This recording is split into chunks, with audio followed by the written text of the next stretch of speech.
আসসালামু আলাইকুম এভরিওয়ান। আজকে আমি লতি রান্না করেছিলাম। আমি যেভাবে রান্না করেছিলাম সেভাবে রান্না করলে কিন্তু একদমই গলায় ধরবে না। তো প্রথমে আমি এখানে কিছু লতি ভাপ দিয়ে নিয়েছি, আর লতিগুলো কিন্তু আমাদের গাছের। তো প্রথমেই আমি এখানে কিছু পেঁয়াজ কুচি নিয়ে নিয়েছি। আমি তেল দিতে ভুলে গিয়েছিলাম, এখন আমি আবার তেল দিয়ে নিব এখানে।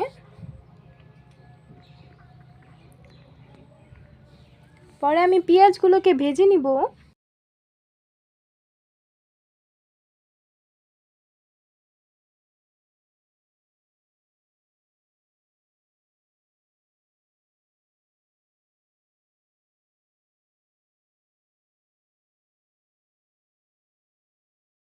এখন আমি এটার মধ্যে আদা রসুন বাটা দিয়ে নিচ্ছি।